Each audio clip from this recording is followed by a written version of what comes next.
For some reason, my office, corner of the office, back bedroom, whichever you prefer, that I stream from is really warm today, so I might have to brush my hair out of my face occasionally because there's a fan pointed right on my head, right at my head. So if that gets annoying, I do apologise. However, welcome, fair folk, to Trinity Continuum Core's Behind the Screen. Nearly said the wrong title. This is Season 7, Episode 8, for those of you keeping count. I try to.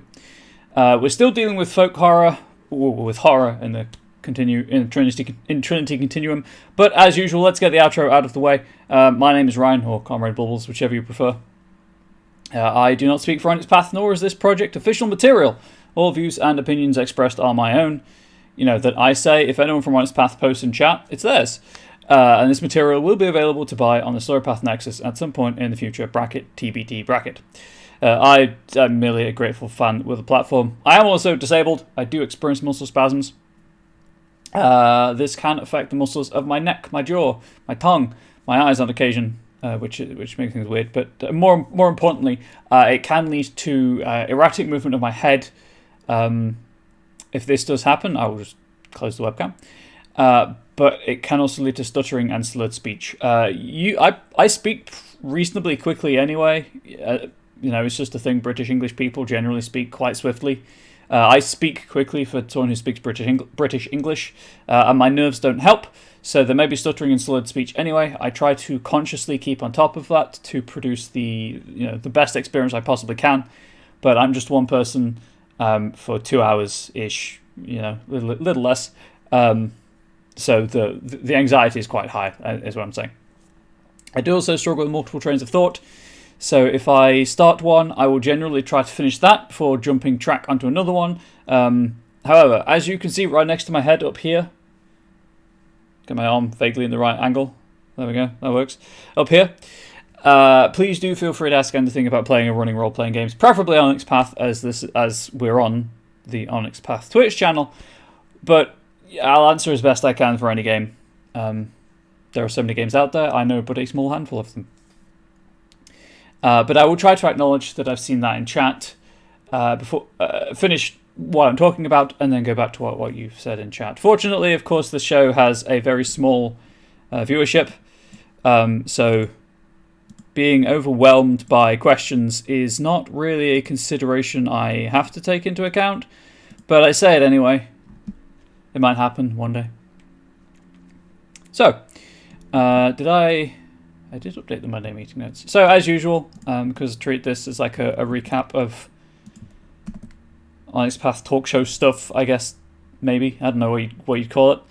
Best place to find any news about Onyx Path is the Monday meeting notes. Let's do a whistle-stop tour of those.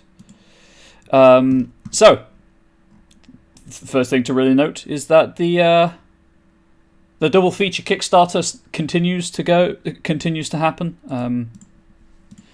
I'll drop the link for that once the page loads. There we go. I don't need Discord. I need this window. There we go. There is a link for the Kickstarter. As of time of recording, 9 days to go. It's just over $37,000 out of $30,000 raised. The current stretch goal being worked towards, I believe, is a They Came From Classified GM screen, story guide screen. Director screen. There we go. Yes, that's at 39,000. I'm personally super excited for the 45,000 stretch goal of cinematic powers for the kind of action movie supplement that will broach Cyclops Cave and Classified. But more on that, as it becomes unlocked. So, I say 9 days left, so we're almost in the final week of the Kickstarter. The supplement is for 80s action flicks. Both games, so They Came From Cyclops Cave is aimed at recreating the fantasy movies and TV shows of many people's youths, including but not limited to Willow, Jason and the Argonauts, Conan, Xena, etc., etc. If you are interested in inspirations behind that. Highly recommend following at Ghost of Cinders on Twitter. Mikela is the dev for the game, I believe, for Cyclops Cave, I believe, and that Twitter feed has just been full of inspirational material for basically the entirety of the campaign. They Came From Classified is spy movies, Bond, I guess like the TV Avengers, the spy thing, not the Marvel thing. Austin Powers, if you want to go that flavor of spy movie.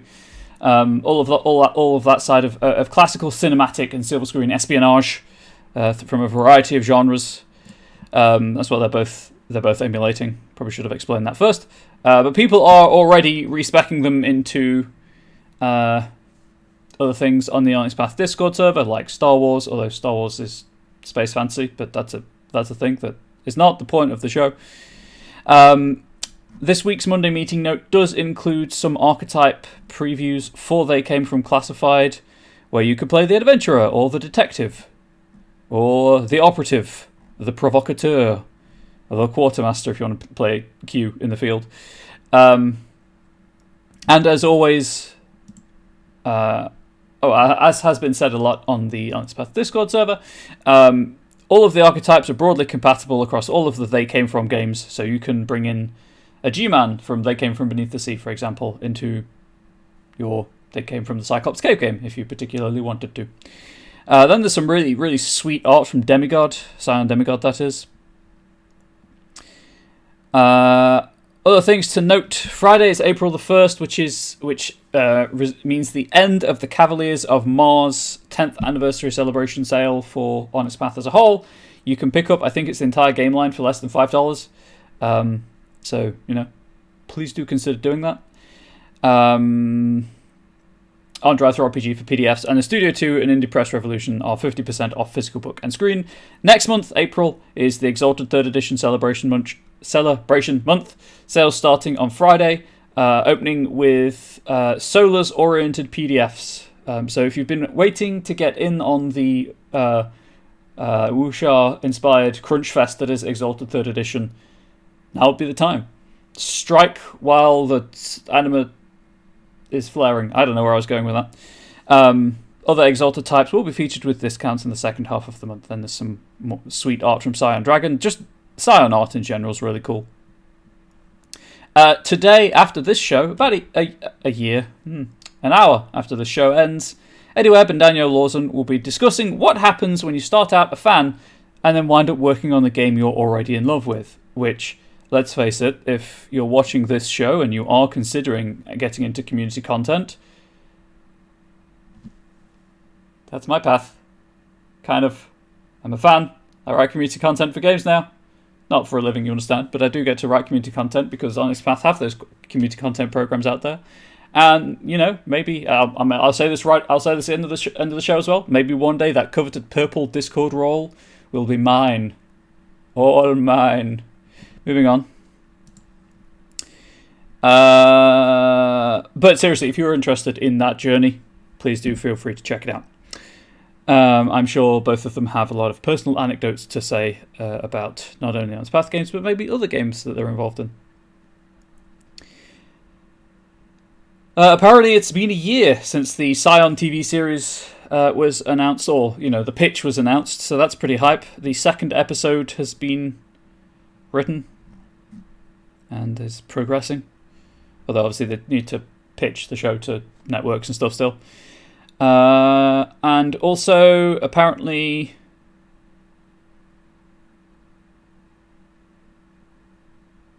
some werewolf stuff is happening if you're interested in Werewolf the Apocalypse material on Friday on Werewolf the Podcast, looking at the glyphs specifically from Werewolf the Apocalypse.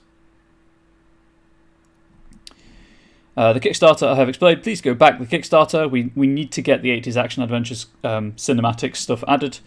The media section, as usual, I will let the post roll a couple of times so that people can check out what's coming up. Most notably, of course, but there isn't that much this week. So today, my show, this show, welcome. And then at noon, Lunch and Crunch with Daniel Lawson and Eddie Webb. Tomorrow at 5 p.m. Eastern, there's Atomic Youth Trinity Continuum Aberrant. Tomorrow, 9 p.m. Eastern, Scarred Lands Dead Man's Rust campaign continues, Sins of Shelzar.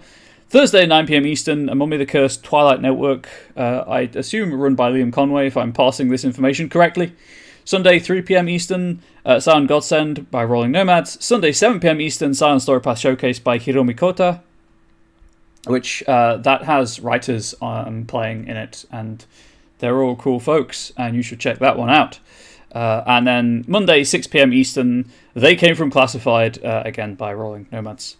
You might wonder, hey, weeks traditionally start on a Monday or a Sunday. Why is Monday at the end of the week?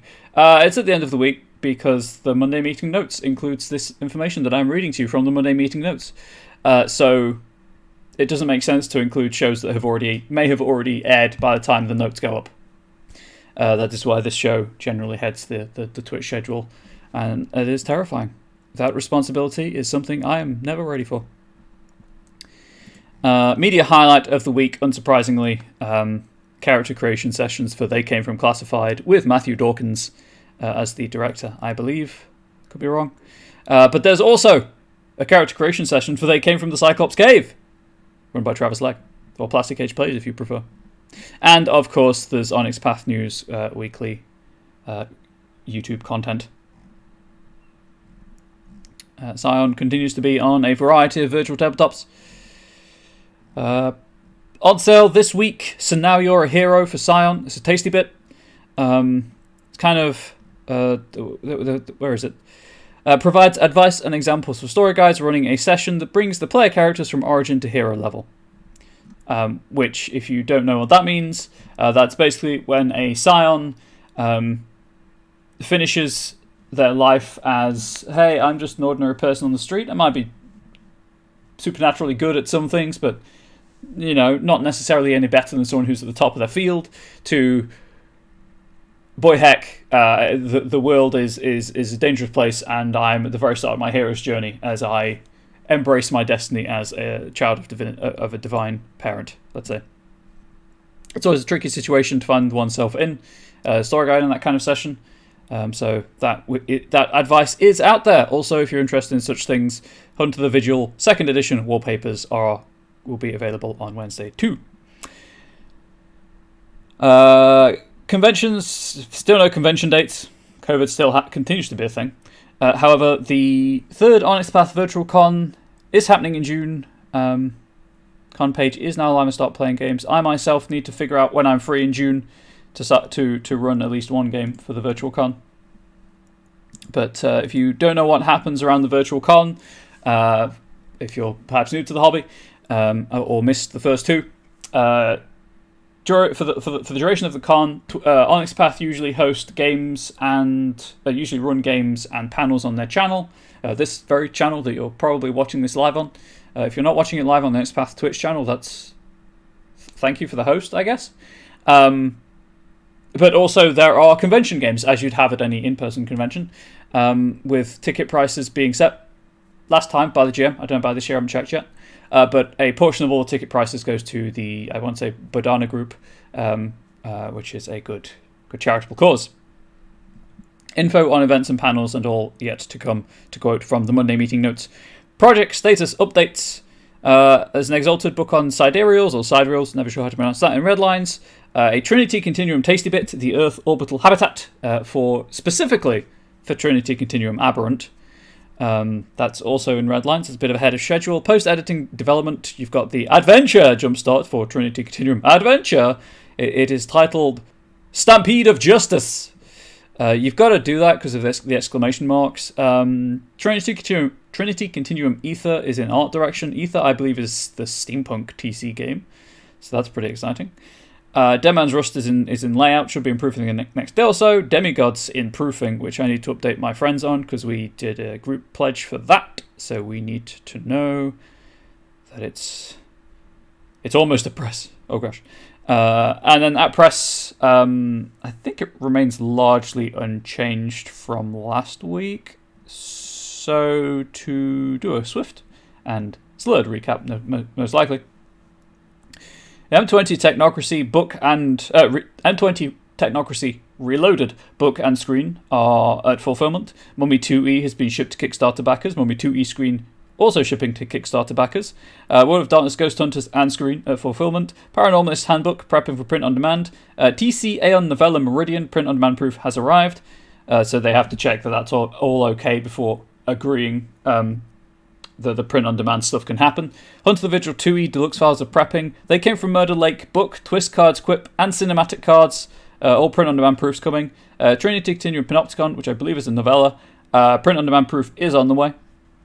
Mage 20th Operatives Dossier and the Tarat novella for TC Aberrant. Both are having errata incorporated.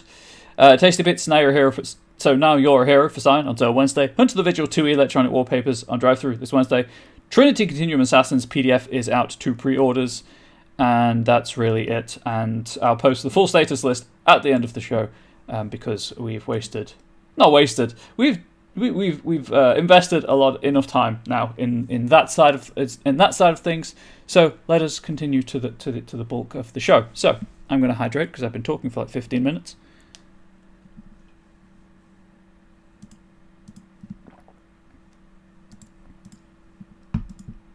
Just making sure all the tweets and stuff went out as expected. If you are watching and you are unaware, Onyx Path Publishing does maintain a Twitter account. I believe the bot has linked to it already. It in fact has. And my titles on the live post keep updating, and it's terrifying. It's horrifying, in fact. However, that is not what we're here to do. We're not here to stroke my ego. We're here to learn how to write community content for Trinity Continuum. But before that, what is Trinity Continuum? Well, thank you for asking, Ryan. No worries, Ryan. Trinity, I think I pulled that exact same joke last week or the week before. Last stream or the stream before. I'm only one person. I can only bounce jokes off of myself. I'm a workshop of one. Trinity Continuum is a game line using Onyx Path's in-house story path system. It's a spiritual successor to the storyteller system you may be familiar with from World of Darkness games and Chronicles of Darkness games, but it is its own thing, distinctly its own beast, so to speak. But at its core, it is a skill-based dice pool system where you add up your character sheet lists 9 attributes and something like 14 skills. I could count, but a sizable number of skills, let's say, that should cover every eventuality that could come up in the game. And you can count how many dots you have whenever you're rolling to do something. This is very reductive, by the way. This isn't the entire comprehensive rule set. There are minutiae. There is minutiae. There are variations to this, depending on what exactly you're trying to do. But at its core, if you're trying to do something, you persuade your story guide, GM if you prefer, that you can roll whichever attribute and skill combination you want. And with their say-so, you count how many dots you have in your chosen attribute, you count how many dots you have in your chosen skill, you roll that number of 10-sided dice, or D10, and 8, 9, or a 10 is a success. And you use successes to buy off the difficulty of the action. It's called Trinity Continuum, because all of the games in the Trinity Continuum take place in roughly the same timeline, just at different points in it. So Ether, I mentioned during the MMN recap, is something like 18... Hang on. I can check this information very quickly. 1895. Adventure, 1934. Core is presented as modern day. Aberrant is 2028. Anima is 2084. Aeon is 2123. And they all use broadly the same rule set to power them, but with additions and alterations. So this project specifically is for Trinity Continuum Core because one, you can't write community content for all of the TC game lines.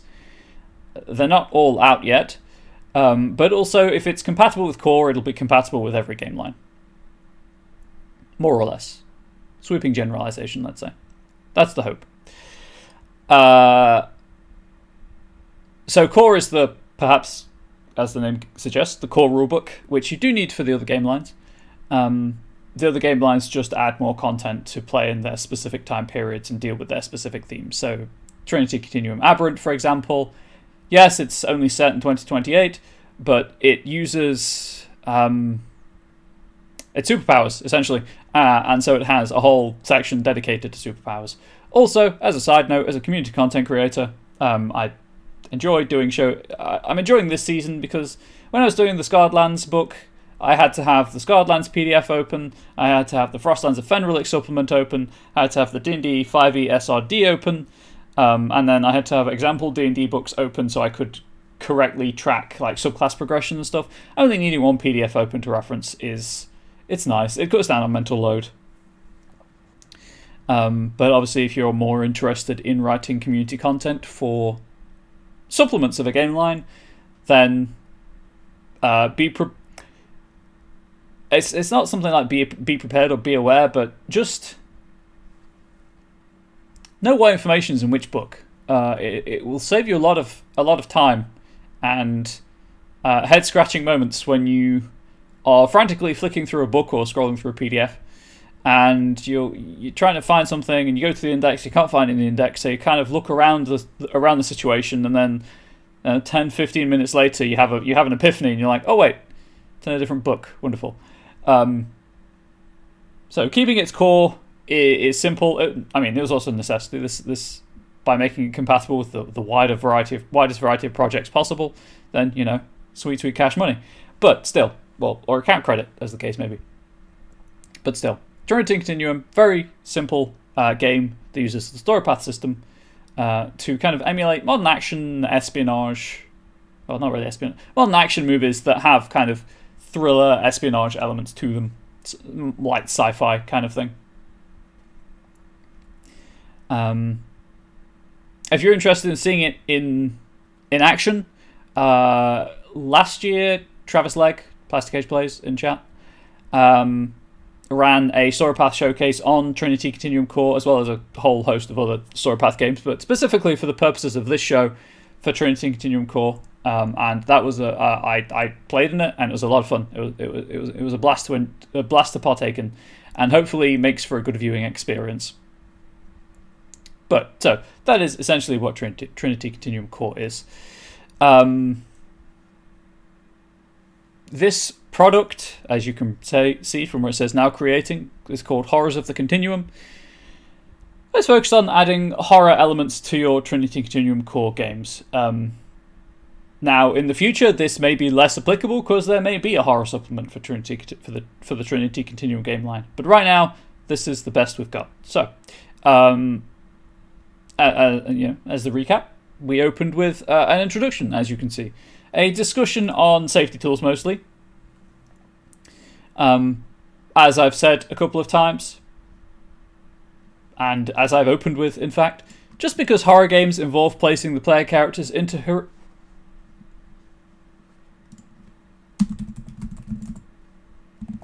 horrific situations, the players themselves should not be scared, forced to feel uncomfortable, or otherwise upset.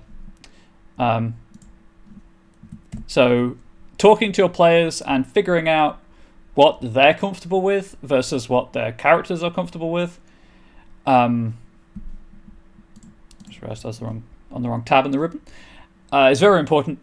You don't want to trigger your players, especially when, well, there's no especially. You don't want to trigger your players flat out. Like, safety and mental health should be prioritized above pretty much every other consideration at the table.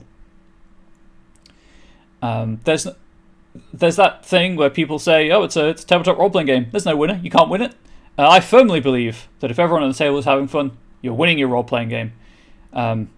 If one person at the table is not having fun, you're losing at the role-playing game. It's a cooperative game. You either all win or you all lose. There's no two ways about it.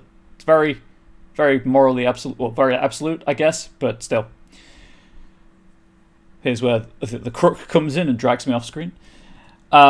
So the importance of safety tools is discussed, as well as some of the more common safety tools. I think I need to...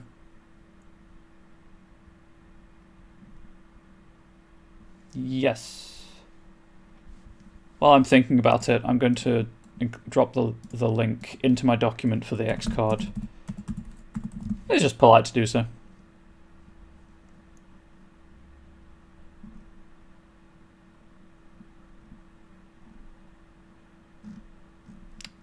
Is it just the Google Drive folder? I thought it was an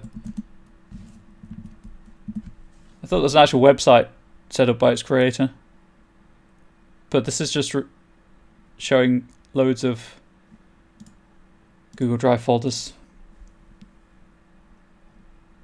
You know what? I will figure that out another time. It's not directly related to the material of the show. We're continuing on. So, I discussed safety tools in great length in the first stream of this season. And then I discussed body horror, its themes, and how you can add new mechanics to evoke body horror. Or, not add, but like example mechanics that you can add to overall scenes for body horror. 2 skill tricks, 2 edges, 2 gifts. One active, kind of engaging with the particular genre, particular flavour of horror. And one passive, where you're still being affected by it, but and the horror's still there, and the player has made the choice to engage with the genre, but the player character doesn't. And then I did the same for cosmic horror. Again, as I've said repeatedly now, if you do look into cosmic horror, please do engage in very careful research and be warned that you will expose yourself to potentially harmful subjects, as the founder of the genre was a horrendous racist. Which I know I say that kind of flippantly and lightheartedly, but seriously, the man was horrendously racist. His portrayal of mentally ill people was also shockingly negative. So please do be aware, if you do explore cosmic horror to any degree, that you are potentially opening yourself up to triggers. As for the flippant, lighthearted side of things, that's partly just the way I speak, and partly how I deal with traumatic situations and triggers, and just nerves as well. I'm still not entirely sure about disaster horror, considering how the world is right now. I kind of want to include it because it's a huge genre, but at the same time, that's something I need to think about. But we're on folk horror now. We're on folk horror. We've left the oh gosh, what is happening to my body, and oh gosh, I'm nothing in the face of meaningless existence, to oh gosh, what is that in the woods?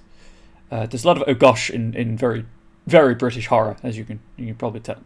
There isn't. I don't know why I was doing that, if I'm being honest. Anyway, so, according to Wikipedia, folk horror often deals with elements of folklore to invoke fear in its audience. Typical elements include a rural setting, themes of isolation, religion, the power of nature, and the potential darkness of rural landscapes. ...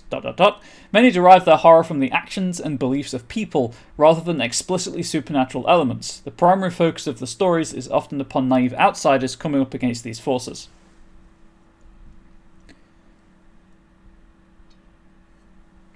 Which is a rather long-winded way of saying that folk horror often deals with the outsider versus insider debate. Well, culture, society, phenomenon, theme. We'll go with theme. Where typically a group of outsiders from an urban setting find themselves in a rural setting and don't necessarily truly understand the culture of the people in which they find themselves. Now, traditionally, and highly problematically, this is often translated as, these people are doing something highly unchristian, and we must correct them. Or, these people are doing something to placate something highly unchristian, and we must correct them. If you are considering doing folk horror stuff, please do try to consider that. I mean, as a storyteller growing up in the West and immersed in Western media and thought, it's difficult, I admit. I do occasionally find myself falling back onto those tropes because they're so ingrained that it's hard to realize that they're tropes. You know, that they just seem like facts of storytelling, let's say. But an important thing to realize is that if you are trying to write community content, or you're just watching this more for general GM tips. Either one works, I don't mind. Or whatever other reason you're here for. An important thing to consider is that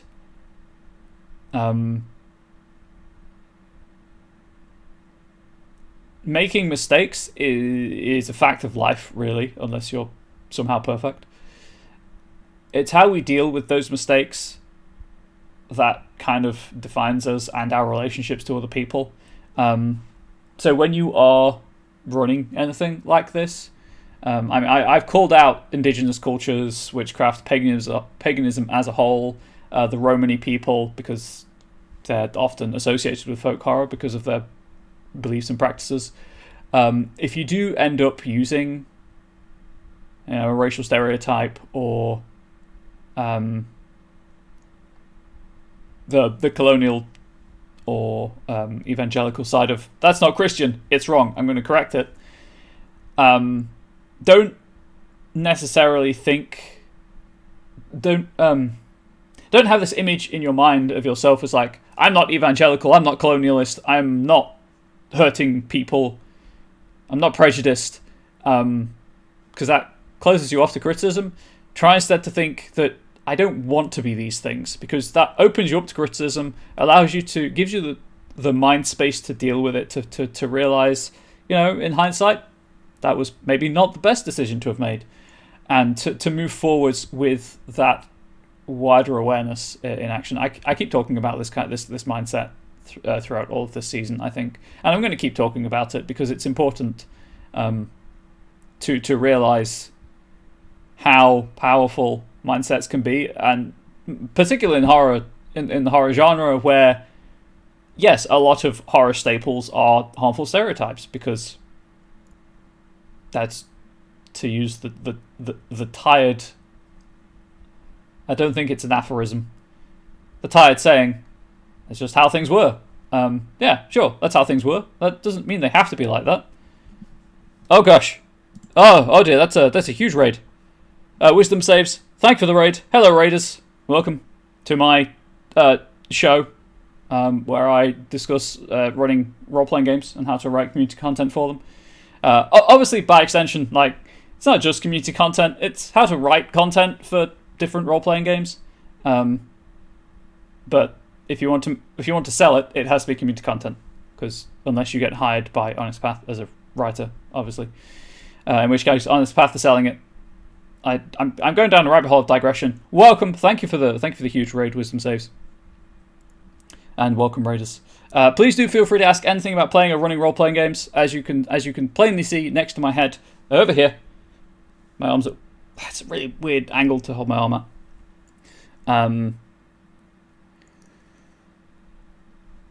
There's the train of thought thing. Back to folk horror. Last time I dealt with all of this minefield and dealt with scene mechanics that can be applied scene-wide or location-wide. I should probably rename scene mechanics to just mechanics. Additional mechanics, optional mechanics. I go with optional because they're not required, they're just examples. There we go. And then, because I'm super lazy, I'm just going to copy paste it. There we go. And double click, and there we go. Hopefully, while I'm doing this, also, I'm showing people how to use Microsoft Word. Just some shortcuts that people may not have realized, that you can double click on a word and it selects the whole word. Also, if you hadn't realized, you can, once a word is selected, you can just drag it around. Sometimes you don't want to do that, and you'll do it by accident, and then it will throw everything off and be incredibly annoying. But there we go, that's the writing life. Yes, so, also I demonstrated once again the power of formatting, just by being able to jump through the document at will. So, we've had those optional mechanics, now we're on to skill tricks. Whoops. I realized earlier when I was thinking through my plan for this document that cosmic horror and folk horror have some kind of overlap, as they both deal with outsiders well, they both deal with people being confronted by a culture or a society or knowledge that is not their own, and that in many cases they are not really equipped to handle. So I'm going to try to stay away from the stuff that I did for Cosmic Horror, and obviously Cosmic Horror, I mean, I've mentioned before, just horror genres just overlap horrendously. It's why it's useful to think of horror in terms of theme and not content, purely because of all of that overlap. That's, like, the isolation themes of folk horror could lead to body horror. You get trapped, starvation, exposure. You get injured by whatever lives in the woods. Broken legs, open fractures, that kind of thing. Just something to be aware of. That even though you may decide, yes, this game will be a folk horror game, you will likely be dealing with themes, content from other horror genres. Hey Zach, how you doing? And should be. It's just something to be aware of. I mean, I guess it's broadly applicable to other genres. There are definitely places where soft and hard sci-fi merge. Fantasy is generally reasonably well defined in the numerous subgenres of fantasy, because they have their own distinct. You know what? I'm going to take back what I said. It's pretty much off the top of my head right now. Please don't quote me on this. Horror is largely going to have the most crossover between subgenres. Realization live on air.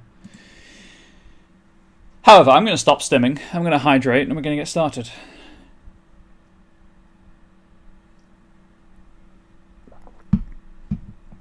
So all of that said, I chose enigmas and science for Cosmic Horror, so I should probably not deal with science again, although science is kind of the opposite of folk horror, so that's not a big issue. I'm going to open the PDF to the right page before I do anything else. I need the you know what?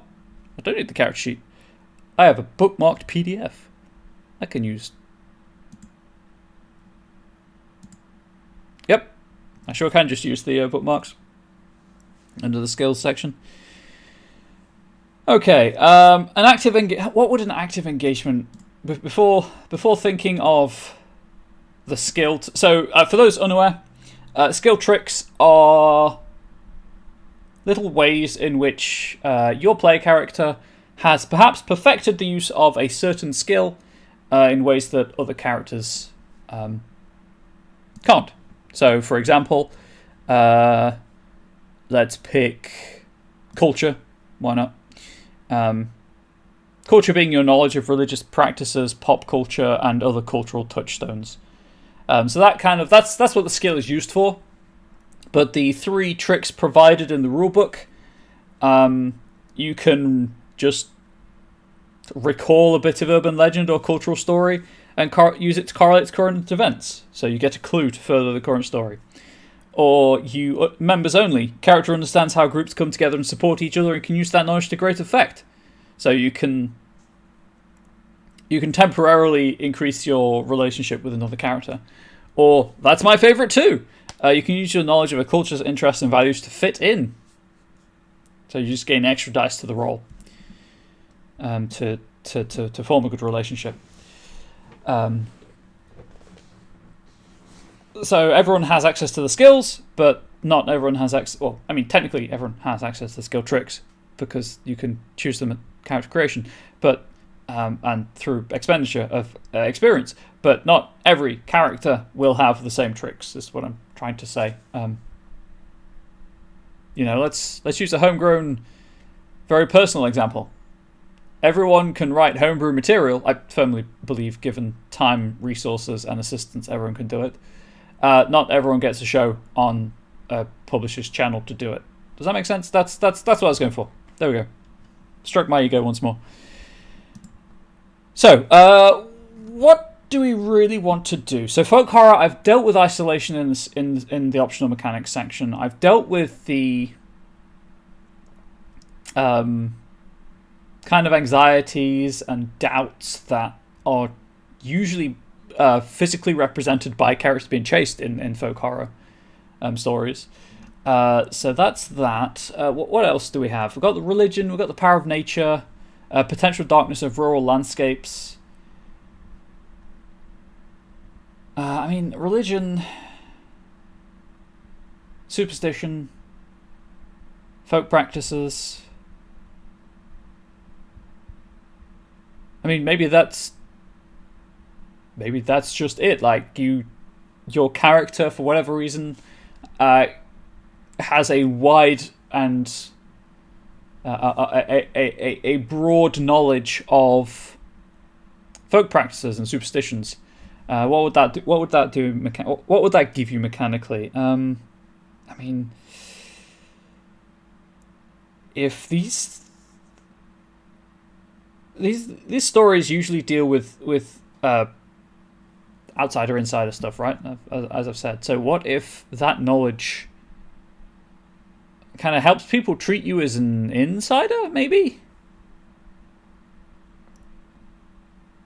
And then you would, because you know what the superstition is related to, you kind of get an understanding of what it's maybe protecting, of the intention behind it.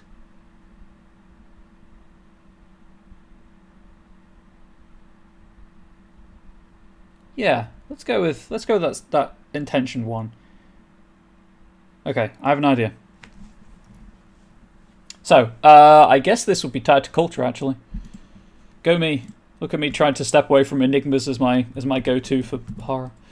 Culture, we'll call this one...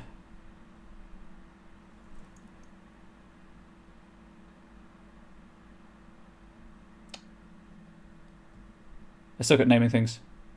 It lets you understand the locals of Innsmouth. Yes, instead of this, it lets you understand them perfectly. And then you realise, wait, I understand them too perfectly. I should never leave Innsmouth. Let's just call it Black Cats and Cracked Mirrors for now. And that should be heading through. And then... no, not gifts. Skill tricks, thank you. Yeah, like a little bit of narrative and then the mechanical explanation of it. Black Cats and Cracked Mirrors. Why is that? Oh, I know why that's indented. Click the Pilcrow. It's the section break. What a surprise. Section breaks once again.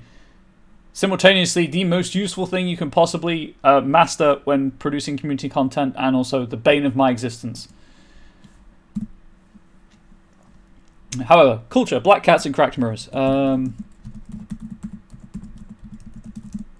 understanding of a wide array of superstitions and folkloric practices.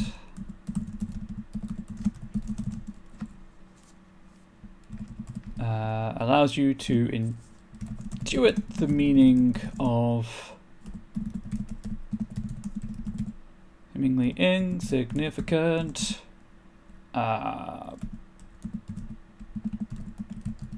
behaviors, symbols, and ornamentation.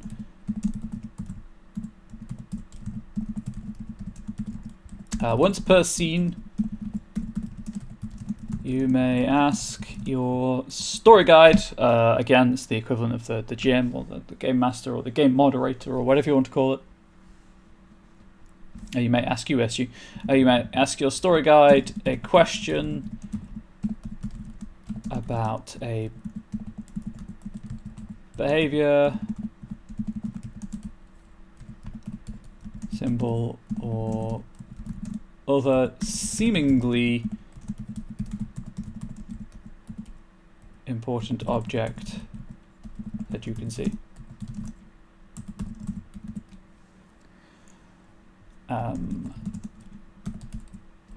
This question must be about its significance to the in local culture, I guess. And they must answer honestly.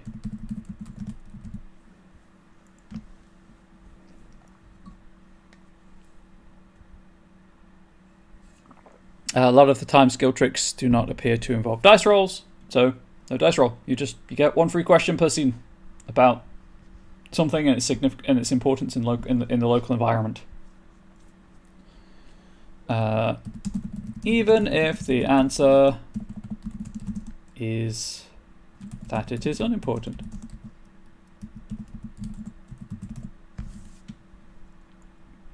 Obviously, this is all first draft material. Goes without saying, really. This is subject to change during the editing process, but it lets me get a feel for what I was attempting to get down onto the page. So that's a pass. Although most players don't like it, I've always liked how some skills and abilities can be too much of a good thing. Do you really want to examine the scene that well, given the horrific nature of the scene? Okay, yeah. So, oh no, you've rolled like enough successes that you can only buy off the difficulty. Here is the pertinent information. Oh, you can buy off the complication as well. Excellent. Here is all the extraneous, horrifying information you really don't need to know, but will keep you awake for the next 3 days. I'm a big fan of, not like all the time, but just occasional overkill in the result skill checks and things like that.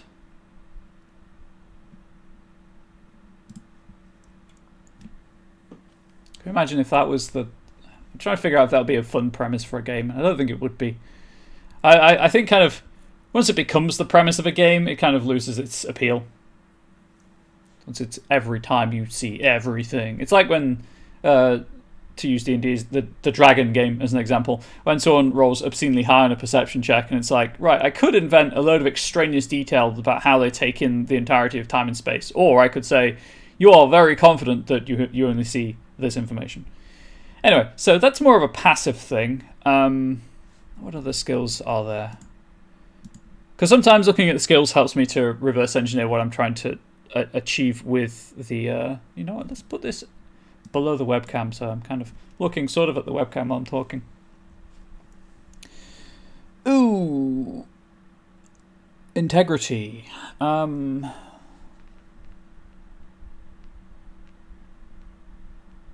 Maybe an integrity thing. What are the current skill tricks for integrity? Oh, what are the skill tricks for integrity in the core rulebook, I should say.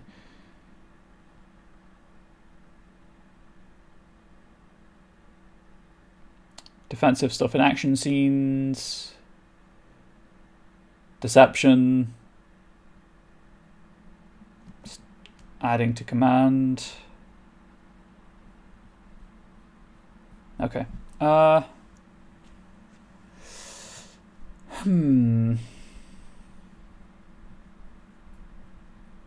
Because going back to like, sorry, I'm stimming again. Going back to the darkness and isolation and rural nature of things, obviously in a lot of, not really, because the horror in folk horror is kind of passive. Maybe integrity is not the right thing to be thinking of. There's survival.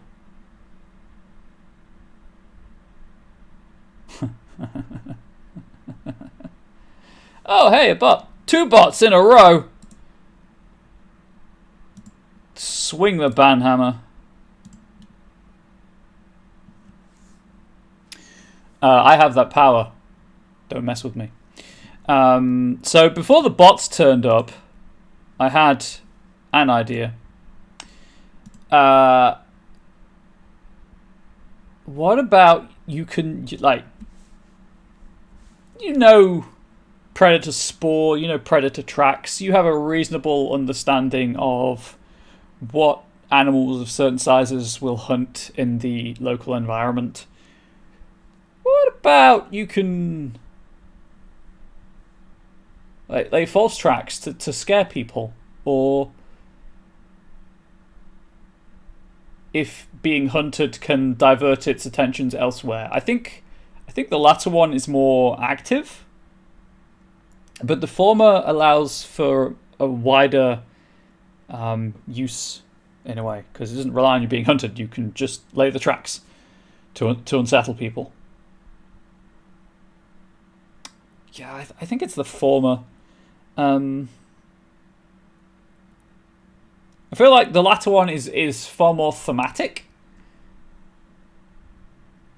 but I don't want people to buy this document and be like, I have to play this genre for this to make sense. I think I kind of pigeonholed myself a couple of times. No.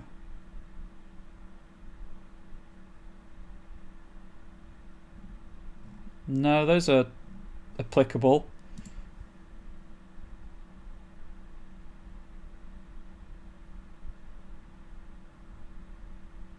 Yeah, those are kind of still broadly applicable. Okay, I might reword some of these things, but they are still applicable in a wide variety of situations.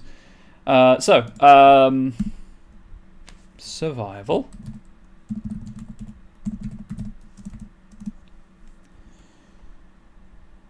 Yeah, I still think the false tracks is... Oh, hang on. I should probably check to make sure there isn't one already doing this, because if there is, I'll just go with the other idea. Survival or skill tricks. Calm animals easily.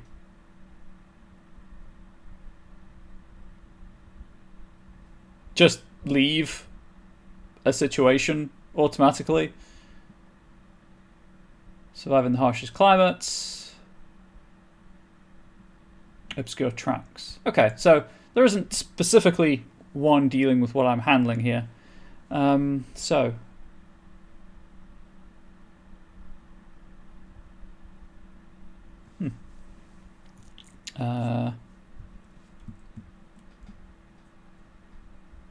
need an evocative name. Trackmaster just doesn't seem to cut it.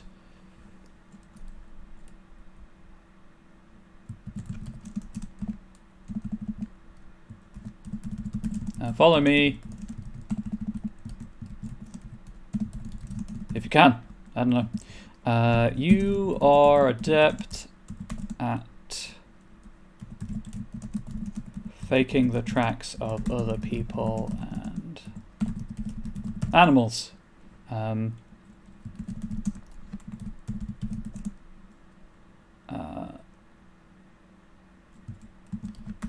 When rolling survival as part of an action to obscure your own tracks or to I guess create the tracks of someone or something else, you may spend 1 momentum.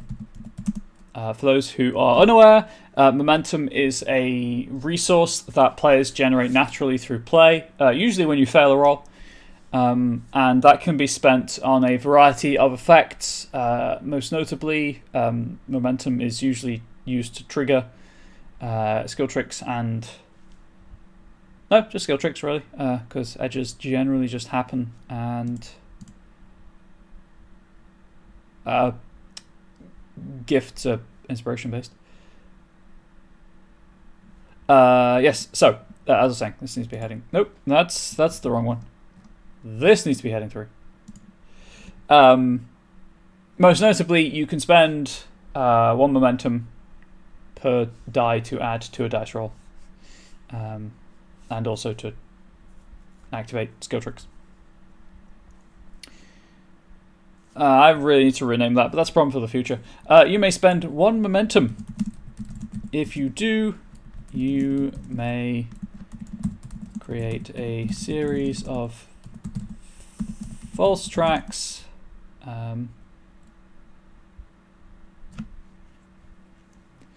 leading away from you. No, leading. You may create a series of false tracks in the direction you are traveling,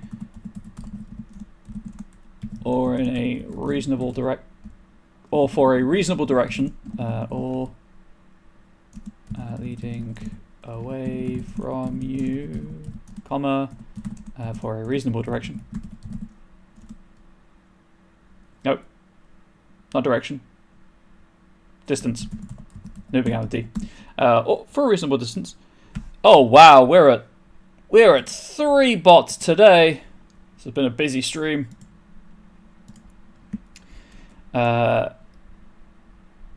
Maybe it's based on view count. The stream doesn't usually get over like 6 viewers, so maybe it's based on view count. Maybe it's just if it were had higher view count on average, then the bots would be out in force usually. Anyway, for a reasonable distance, the difficulty to identify the false tracks is equal to the number of successes you rolled on the survival roll.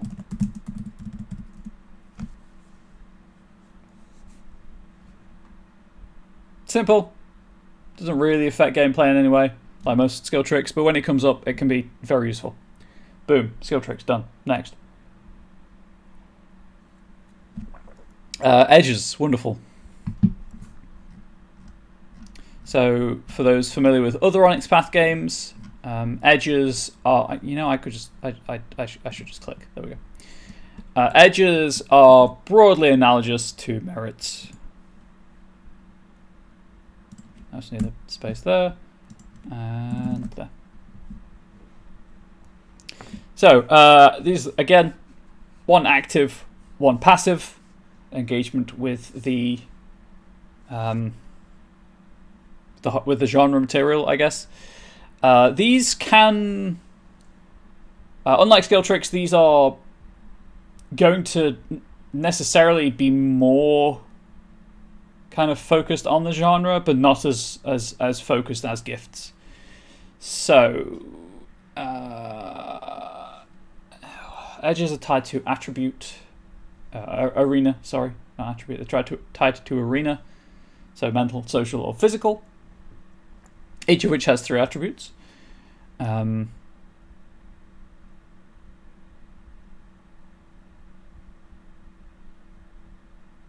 mean, just for personal satisfaction, because I've got 2 physical in body horror and 2 mental in cosmic horror, I kind of feel like I should go 2 social in folk horror.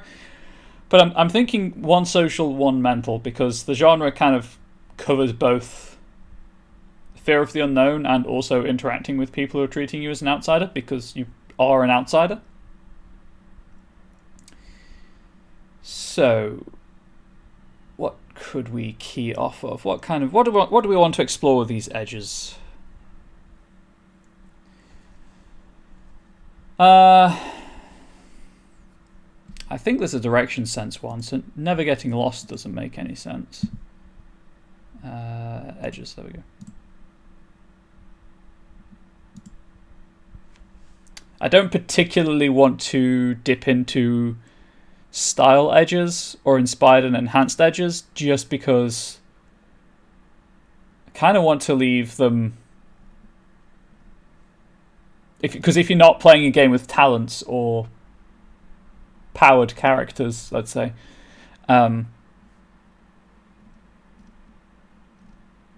that's interesting. The bookmark says inspired edges. The book says powered edges. Interesting. Yes, I want these to be applicable for every character to be able to choose from. And then when you get to gifts, that if you're using gifts, you're using talents, so it's kind of fitting for that. So anyway, I believe there's already like a thing that prevents you from getting lost. Yes, direction sense. So that's fine.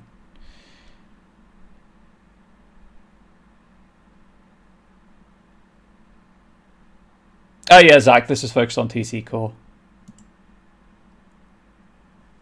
I would have it in the it's in the stream title. I'd have it on the overlay, but the overlay is very text heavy as it is. But I think the only other TC game on Storypath Nexus is Aberrant right now. It's been a while since I checked.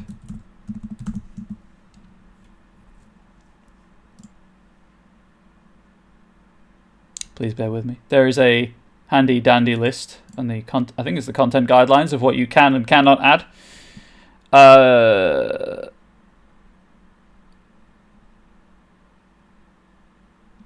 Aeon's also on the Story Path Nexus if you want to write for Aeon material. We got there. Curse you, chat delay. Also, I should just let chat tell me. Chat knows all. Right. Anyway, so as I was saying, what was the mechanic I wrote for isolation? Sense of isolation. For the duration of the scene, no character can benefit from the help of another character as a pervading sense of distrust clouds their mind and leaves each character isolated from all others. Additional actions involving a social attribute are subjected to a level 1 complication. If not bought off, this complication increases the difficulty of the next action that character performs and involves a social attribute by 1. Okay, so what if we have something that kind of... your character just prefers being alone? And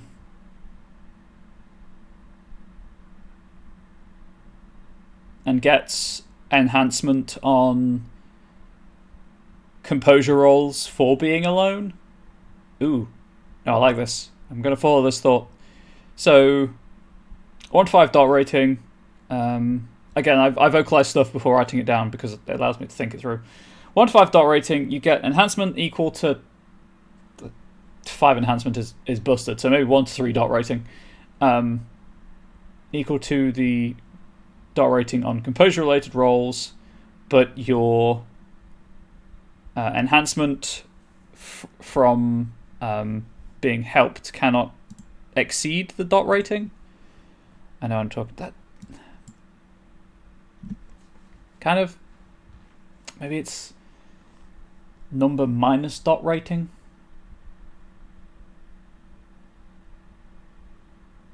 Yes, maybe.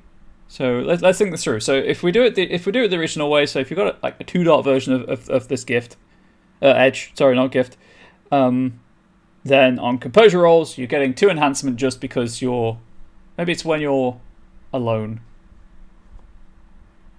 Anyway, on composure rolls, you're getting 2 enhancement, and that's fine. When you're being helped, you get a maximum of 2 enhancement because you don't necessarily work well with others, but you're kind of happy enough to do it. Or do it the other way, and we say it's like, I don't know, composure minus dot rating.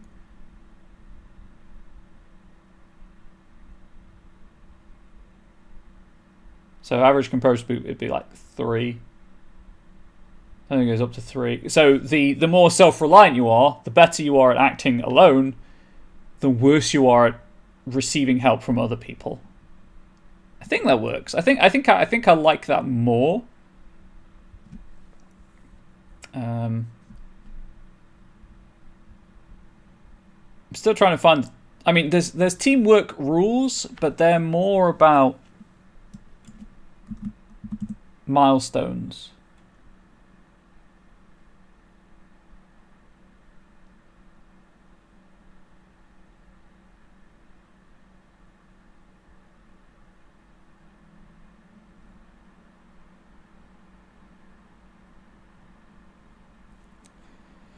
And certainly the very swift glance through of the rules, it's not very easy to parse what teamwork actually does for a complex action, but there we go.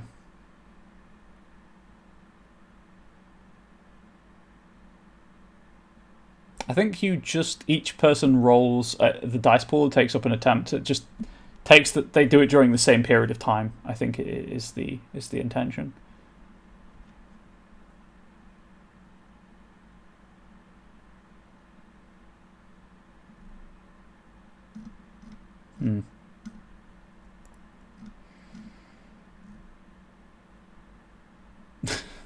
Kind of just stupid. No, we're not bringing act at scale into this. That's a bit silly.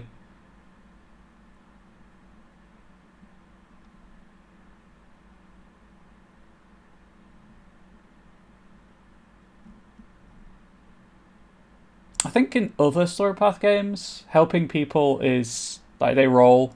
You get enhancement based on. So for those who are unfamiliar with all of the terms I'm throwing out, we'll ignore scale for now. Enhancement is automatic successes. So when you roll your dice, you form the dice pool I mentioned earlier. You roll it. You count how many successes you've got. Enhancement, as long as you've got one success, enhancement just adds a number of successes equal to the enhancement to your result. Very simple, very clean, and very easy to understand.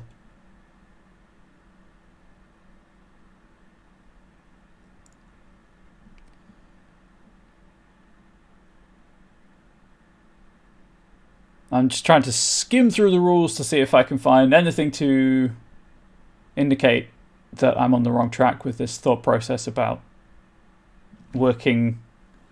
The better you are alone, the worse you are with other people. Or working with other people, anyway.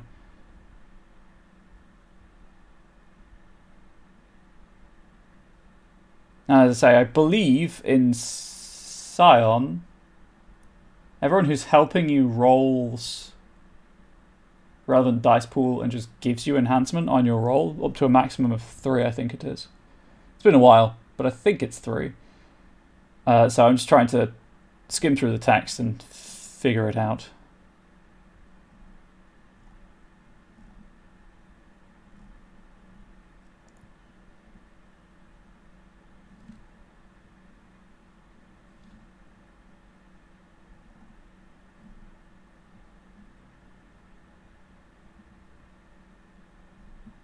This is why the sense of isolation is worded the way it is, because I couldn't find it then, and I have just completely forgotten to because I'm a reasonably busy individual between these shows, and I've just completely forgot. I'll be honest.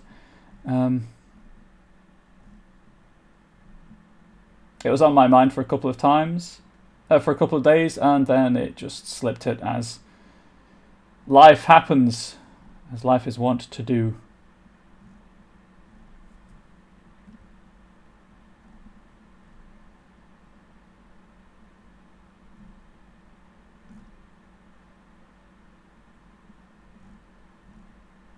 Yeah, because I'm not into super science and stuff.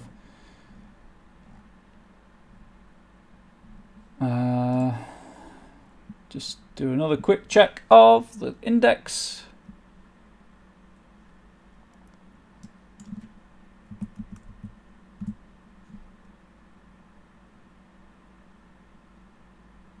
Yep, nope, that's that. If I can't find it after this quick check, obviously I'm just going to continue on, and I'll try to remember this time to actively look into it. Or just post on the Onyx Path Discord server, because that's what that's for.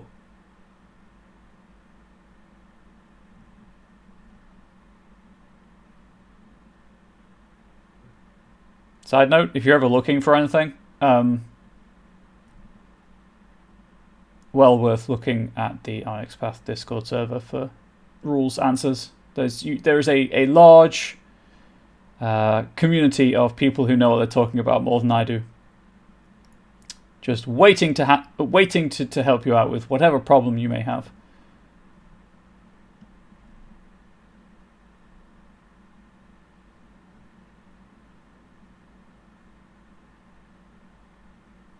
I apologise for the dead air, but it's just easier to scan stuff if I'm not talking.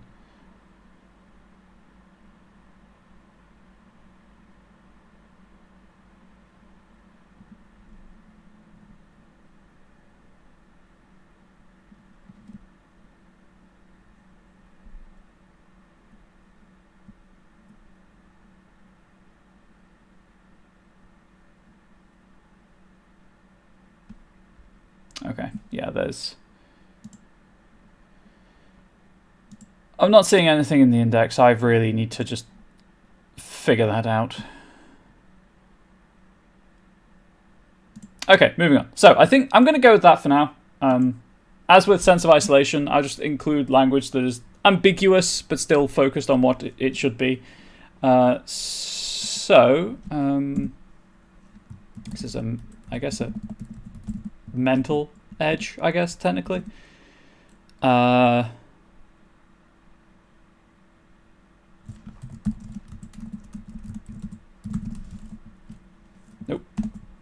You are an island, as in no man is, but, you know, gender neutral.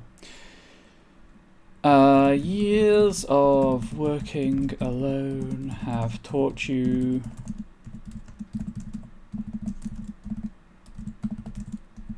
please, thank you, how to rely on only yourself.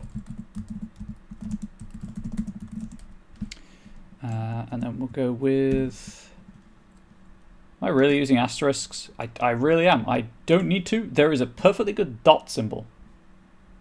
Please bear with me while I correct this mistake.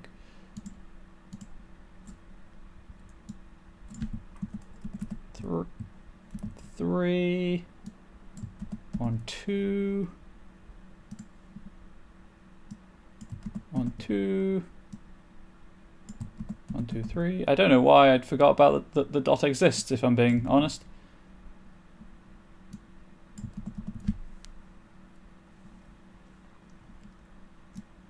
Just looks so much cleaner with an actual dot. That means this stuff up here needs,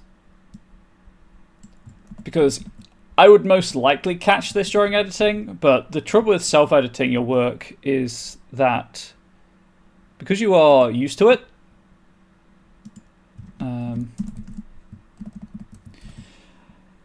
sometimes things slip through the cracks. If you can afford an editor, highly recommend for your own community content. I highly recommend engaging the services of one.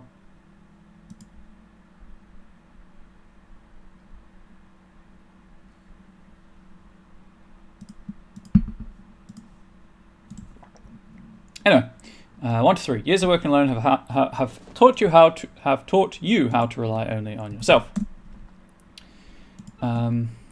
Whenever you, I guess it would be whenever you are alone in a scene.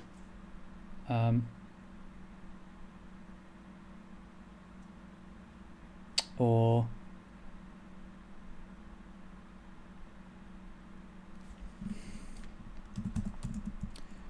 whenever you act without any other player characters present, you gain enhancement equal to the dot rating of this edge. I said it. I said the right thing. Can't prove otherwise. You gain enhancement equal to the dot rating of this edge to any rolls involving your favored approach.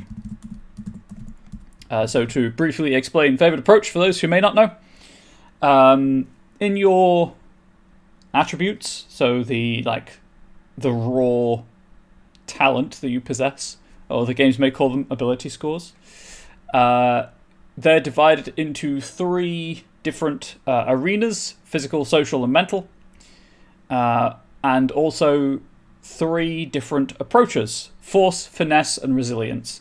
And each arena has a force attribute, each arena has a finesse attribute, and each arena has a resilience attribute.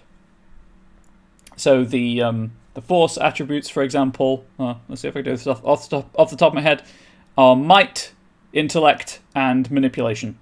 I think it's those. I could be wrong. I want to check. I'm sure chat's going to correct me before I can check, but I'm going to check anyway. Presence, not manipulation. Manipulation is finesse. Never mind. Ignore me. I always get presence and manipulation the wrong way around. I should have just gone with resilience because I know those. I wanted to wow you all with my knowledge and mastery of the system. But it failed. Crash and burn. Anyway, so that's what that is. So when you make your character in Trinity Continuum, you choose your character's favorite approach, like how they typically like to solve problems, whether it is by bullying headfirst through them, by finessing their way around the problem, approaching it from different angles, or solving it without force, or by just allowing the problem to wear itself out on you, or otherwise wait it out. And you make a note. You make a note on the character sheet of your character's favorite approach. So calling back to that doesn't add any additional kind of mental processing load, because you've got that information easy to hand. You've got on your character sheet, you know what the dot rating of the edge is, and you know which is your favorite approach. When you are acting,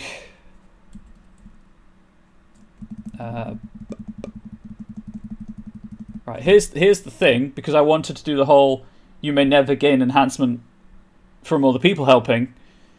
As I can't find a rule that says you gain enhancement from other people helping, it kind of falls off there. So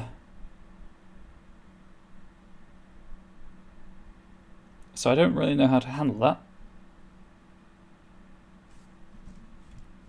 Hang on, I've one last thing I can try before I abandon this and move on. Good old Control F. Let's see if I can find some keywords.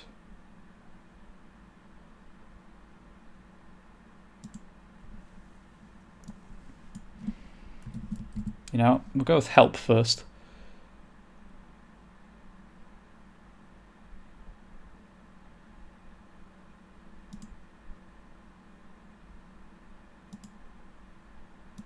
That's allegiances. Unsurprisingly, the word help is in allegiances a lot, because they're all about groups of people working together.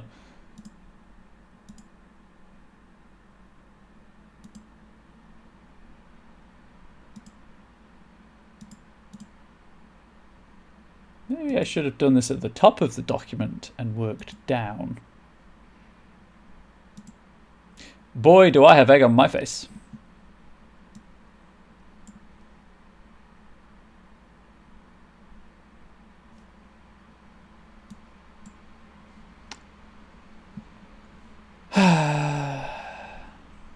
PDF is now not loading. Why am I like this? I should have just stuck to my guns and moved on.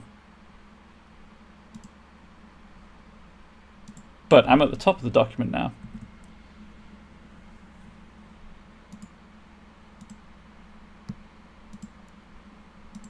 That's fiction.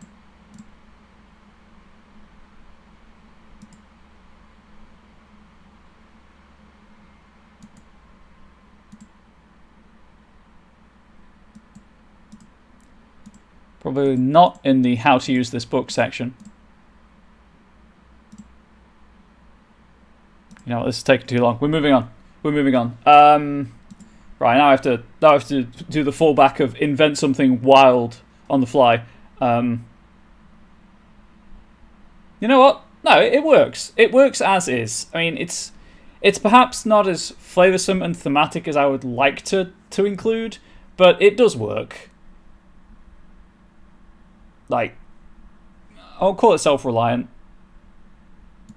I still want to solve this problem about how you handle help and teamwork, but for now, that's the edge.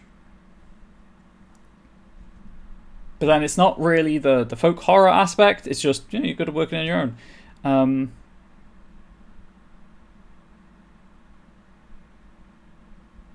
How can I tie that into folk horror without just reworking the entire thing?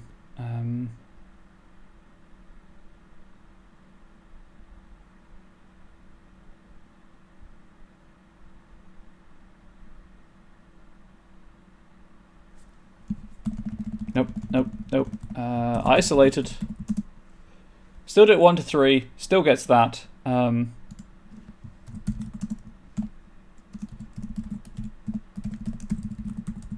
Your unnerving approach to... Nope.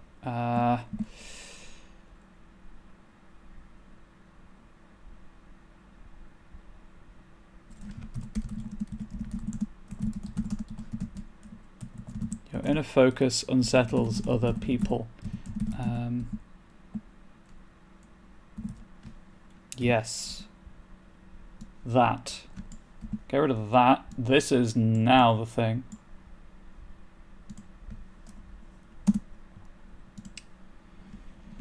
Once per scene, you may impose a complication equal to the dot rating of this edge.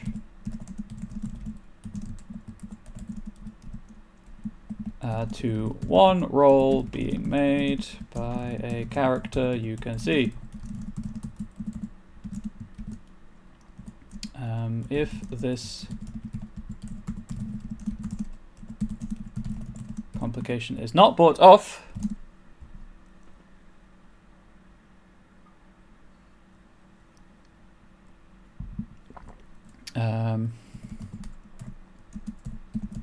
that character adds 1 to the momentum pool, if applicable. So, like, you could use this against a story guide character, and they wouldn't add it to the momentum pool because they don't use one. And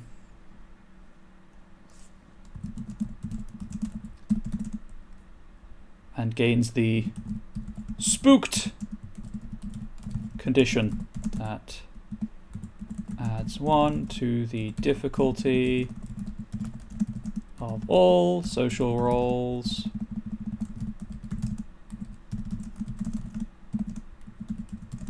for the rest of the scene.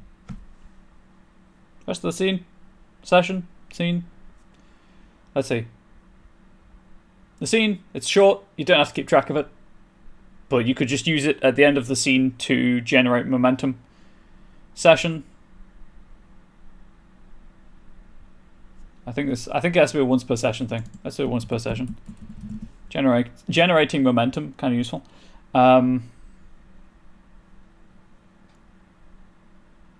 No, actually, I like having it once per session, but it lasts for a scene. Because if you want to, sure, you can use it at the end of the scene. You just get momentum.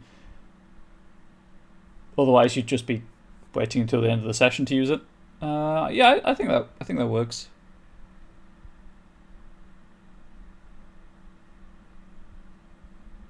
We'll go with that. It's fine.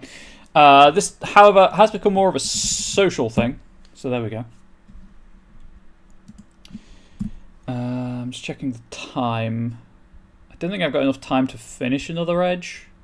As I can think of one kind of right now. I can't, would you believe? I kind of, when I'm put on the spot, sometimes I'm okay, sometimes I'm really not. So, I've got 20 minutes still. It only takes about 10 minutes to do the outro.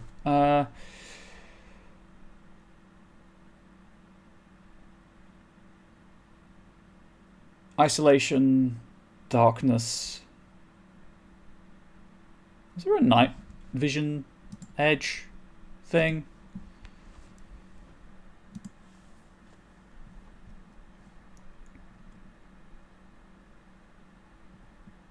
There's danger sense.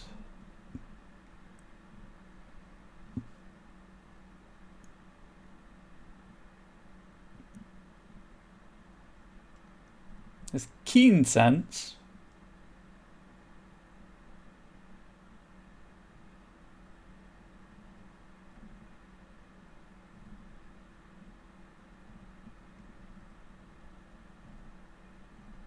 There doesn't appear to be any specific night vision.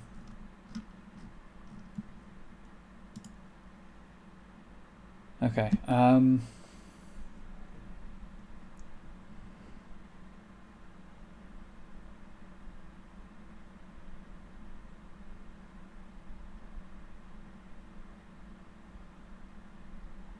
Just need to think of a name. So I'm thinking something that removes any, probably a dot rating again, and it cancels out complication equal to the dot rating, or just lowest difficulty. Because it depends very much on how Story Guide wants to handle things like low light. Because you could have it so that it's just harder to see things, sure. Or you can have it so that,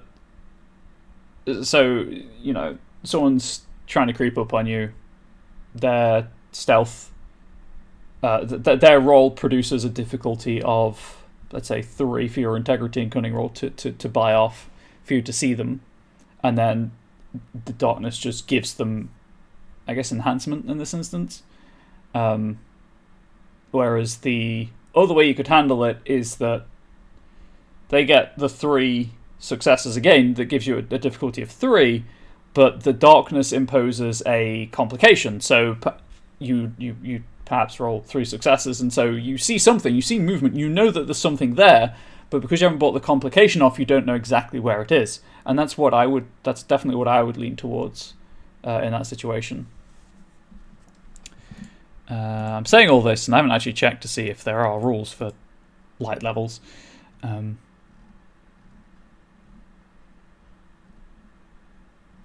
guess vision?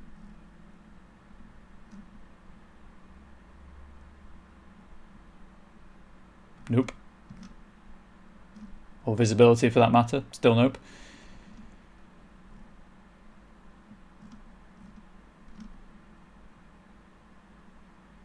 So as there do not appear to be concrete rules for that, I guess the generic language would be that you don't suffer penalties for low light, perhaps.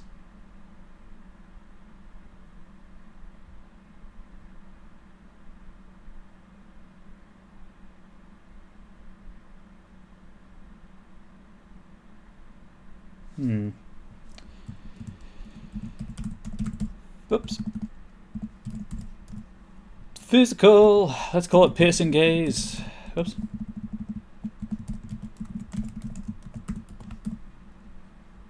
And let's have it as a 2 dot. It's not like super basic, but it's also not terribly influential. You are adept at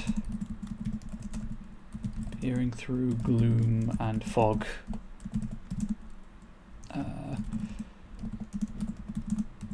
Never suffer penalties. I'll just put penalties because it then covers difficulty increase and complications. To see in low light levels such as twilight or through all but the thickest of fogs.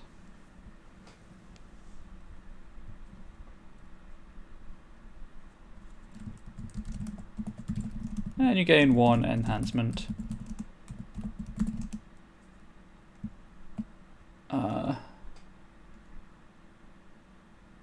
Piercing gaze is the wrong thing.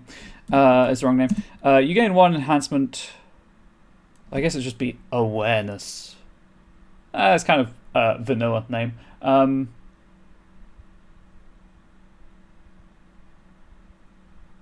now I'll come back to that. I'm going to finish this train of thought, and then we'll rename the thing. You gain 1 enhancement when attempting to use sensors other than sight to determine position of other characters, let's say.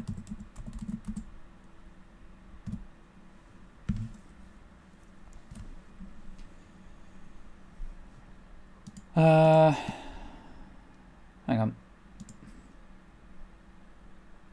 Is keen sight physical? Keen sense is physical. Keen sense is a 1 dot edge. Provide 1 enhancement to all actions that can be aided by being particularly good in 1 sense. Yeah, so because I'm doing sort of like 2 senses, 2 dot version, 2 dot edge. Does anyone have any questions about what I'm talking about by the way? Like, this is a very interactive... the idea behind the show is that it's very interactive. Admittedly, this is the end of the show. Perhaps I should have said that earlier. But if you do ever want to interrupt me with any questions, please don't feel like you can't. I encourage you to ask away. I need a name for this. Think it makes sense? Oh, good. Thank you, Mr. Obedes. Piercing gaze is the wrong.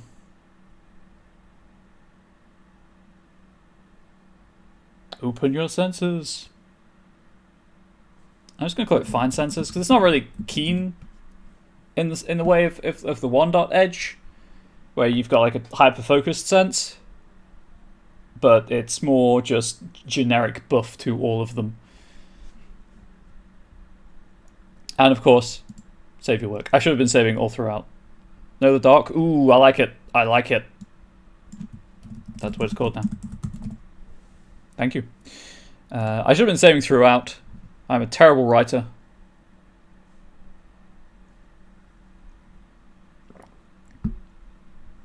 Okay, so to recap, I have covered skill tricks and edges. Skill tricks being little things that you can do that not necessarily everyone else has access to after character creation, or let's say during the course of gameplay. So what words autosave is for? Oh, I don't have autosave turned on. It autosaves to OneDrive by default, and I can't bother to fix that because I can't log into OneDrive on my desktop. Well, the OneDrive program doesn't work on my desktop, I should say.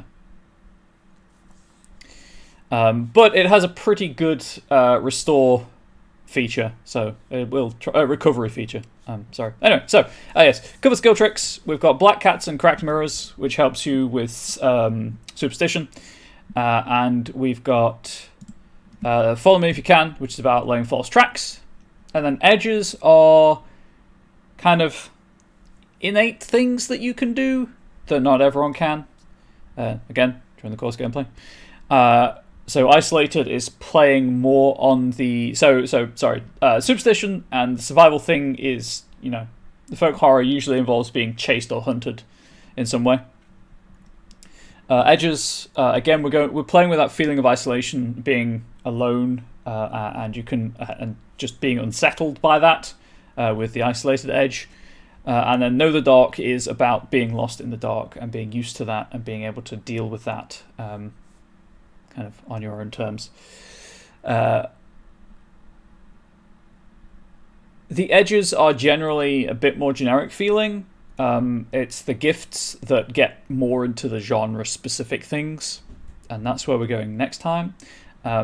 These streams are fortnightly in theory. I've occasionally take time off of them for mental health reasons. You know, like many creative people, I do suffer from mental health problems, and self-care is incredibly important. So if you need to hear it, look after yourself first. You are valid. You are worthy. You deserve you deserve self-care. Please don't sacrifice yourself for others needlessly.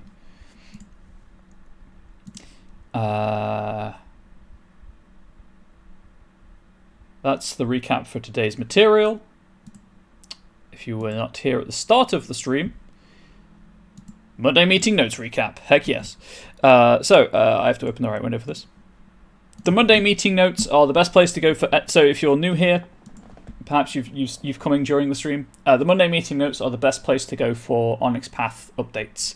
I only provide this recap every other week because that's when the show airs. But I assure you, it is a weekly thing. Usually goes up Monday evening after the Monday meeting that the like core staff, I guess is the best way to say it, meet and discuss things.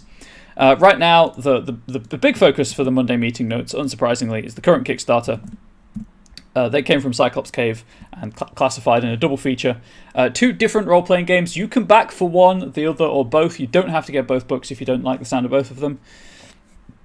They Came from the Cyclops' Cave is about evoking the fantasy films and TV series of many people's youth. Conan the Barbarian, Xena the Warrior Princess, Jason the Argonauts, all of that side of things. And They Came from Classified is the same, but with spies. Austin Powers, James Bond, things of that nature. It is funded. If you're on the fence about it, you can pledge, I think it's $5? Yes, $5 or more, and you'll get access to the manuscript previews, as well as you'll be able to join the Pledge Manager after the campaign is finished. I think both books have 3 previews out right now. Character creation stuff, the main rules and antagonists or adversaries or whatever you want to call them, with a couple of other things to come later. But it is going strong. It's at it's gained $200 since I started the stream. $37,000 placed to the 30,000 goal. The next stretch goal is a director's screen for They Came From Classified. But the exciting stretch goal is at $45,000, which adds more cinematic powers to the 80s action movie supplement that has been funded. Well, sort of. Archetypes for 80s action movie emulation have been funded, and if you get to 45,000, more cinematic powers will be added, which are kind of like in-game effects that you can do. Regardless, I'm waffling like crazy right now. Xena's in the list, and I feel old. Yeah, unfortunately. If you are interested in the inspiration for They Came From the Cyclops' Cave, highly recommend following Ghost of Cinders on Twitter. As I think the title is developer of the book, and that feed right now has been full of inspirational media and for use in your own games, but also that inspired the book during the writing process and the creation process. Then there's a section on the Monday meeting notes of the character archetypes that you can play in They Came From Classified. A couple of weeks ago they added them for the Cyclops Cave. Then there's some sweet Scion artwork. Cavaliers of Mars is currently 90% off as part of Onyx Path's 10th anniversary sale. PDFs 90% off. You can get the whole game line for about $5, I think. Well, I think it's $4.90 something. In PDF through DriveThruRPG. 50% off for physical books if you're interested in such things from Studio 2 and Indie Press Revolution. Next month will be Exalted 3rd Edition, starting with Solars for the first half of the month, and then other Exalted types in the second half of the month. And again, that's 10% of their normal prices. So if you want to get in on Exalted 3rd Edition, now is the time. In just over an hour, 1 second, I need to hydrate. Eddie Webb and Danielle Lawson will be running Lunch and Crunch. And they will be talking about what happens when you start out as a fan and end up working on a game that you're already in love with. Kind of what I'm doing, but, professionally. One day that purple freelancer role will be mine. I swear, I vow. This is a statement of intent. I will get that purple name badge. Name text, sorry. There you go. I told you I'd say it again. But that, if you're interested in that side of the industry, I'm sure they've got some enlightening anecdotes about it, so please do come back in about an hour and check that out. It's also been a year since the Scion TV series pitch was announced that it was happening. And Rich T is on Werewolf the Podcast on Friday talking about the glyphs in Werewolf the Apocalypse. So if you're interested in that side of things, please do consider checking that out. I've linked the Kickstarter already. The schedule, graphic and text will be in the post roll, but it's also available in the Monday meeting notes. If you're interested more in the They Came From double feature, Matthew Dawkins is running They Came From Classified, is running a They Came From Classified game, and there is a YouTube video link to the character creation session, as is Travis Legg running one for They Came From the Cyclops' Cave, and there is a video link there for a character creation session. Scroll. On sale this week, a tasty bit for Scion. So Now You're a Hero, covering the transition session between Scion Origin level and Scion Hero level. I went more into that at the start of the show. More on that in a moment. There's also wallpapers for Hunt of the Vigil 2nd Edition. A link to GM signups for running con games for 3rd Onyx Path Virtual Con in June. That's all the information that is available on that con right now. Please watch that space. And that's largely it. So, the glyphs are interesting. Yeah, I mean, the core book is really cheap. I'm sure there's a command for it, but I don't know what the command is, so I'm just going to drive through RPG and then manually search Cavaliers of Mars.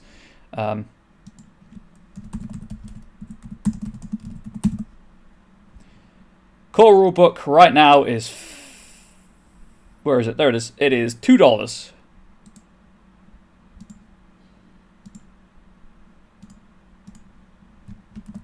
There you go. There's the core rulebook for $2. GM screen, basically just everything is on sale. GM screen, cards, Jumpstart.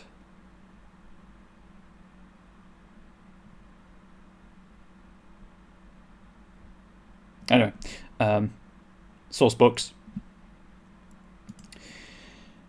Yes. So as I said, as I mentioned, like beginning of the show, what could you possibly be on about? For those who don't know, there is a week's exclusivity period for the video on demand. So for Twitch subscribers.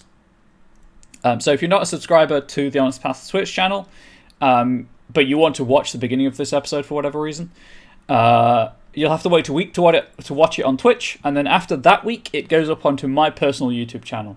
Well, it's technically my brand YouTube channel, but my personal YouTube channel. It's Comrade Bubbles.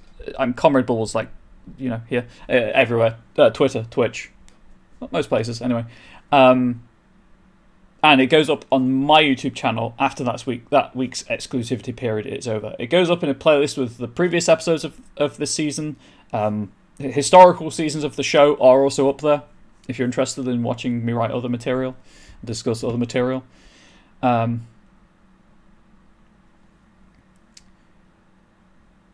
yeah, you can't post links unless you're a mod. But as I say, I'm Comrade Bubble. Sorry, go back to the subscriber thing. If you have a Prime Gaming subscription or you have an Amazon Prime account, you can link that to your Twitch account to get a Prime Gaming subscription. That gives you one free subscription a month. It gives you all the same benefits of a normal subscription, so you can watch the video on this channel as soon as it's finished airing. And the channel gets the exact same benefits as well as a normal Tier 1 subscription. So that's what I was on about there. So that's an option if you unsubscribe to the channel and you want to, but want to maybe save a little bit of money along the way.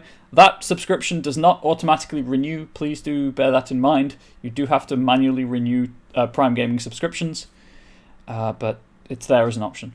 If you want to discuss anything that I've mentioned here, really, I will let the post roll a couple of times and hang out and chat while that does for about 5 minutes or so after the stream ends. You know, after this part of the stream ends. To answer lingering questions. If you do want to follow me on Twitter, it's at Comrade Bubbles. I'm a content creator. It's a mix of self-promotion of, hey, my Twitch stream is live, and here are my thoughts on random things, because that's how Twitter works for me. I generally try to keep it positive, but I do try to raise awareness of mental health issues, or I'm non-binary, so that kind of visibility of non-binary people on the internet, not personalities, but people on the internet, things of that nature, as well as, you know, like Patreon links or links to products when they're available for sale elsewhere, that kind of thing. Please do also consider joining the Onyx Path Discord server. It's a very useful place to meet people who are in this fantastic hobby of ours. I'm reasoning if you're watching this, you're at least interested in tabletop role-playing, and they're usually able to answer any rules questions that you may have on any of Onyx Path's games. And if particularly during Kickstarters, if you're in the channels that for games that the Kickstarter's running for, there's a lot of passion and life behind all of the books that are on Kickstarter, and it's great being able to interact with the freelancers and the developers and stuff. Just going for the ice cream? Well, curses! No ice cream. No. But I think that's it. So I'll be back, in theory, in 2 weeks' time to discuss the gifts and how you can make those have like a folk horror feel to them. And if you're more into overtly supernatural, horrific themes in games and abilities, that's probably what you're going to want to tune in for. If you aren't following the channel, please do consider following the channel. It helps the Onyx Path out a lot. It's not just me on the channel. There's every other show on the channel, as far as I can think of, apart from Danielle Lawson, Eddie Webb's Lunch and Crunch, is an actual play show. So if you are interested in Onyx Path games and want to see them in action, highly recommend following the channel for that. As mentioned, join the Onyx Path Discord server. I think that's it. So as I said, I'll be in chat for about 5 minutes or so. If you're interested in what's coming up on the channel, just wait for the post roll to go through. All the promotional art and schedules are included. So all that really remains for me to say is hopefully you enjoyed the show. Hopefully you come back in 2 weeks' time. And my traditional sign-off is pet your pets, tell them they're good pets, and please do stay safe, healthy, and wholesome to all of your loved ones. I hope you've enjoyed the show, and I hope you come back for more. See ya.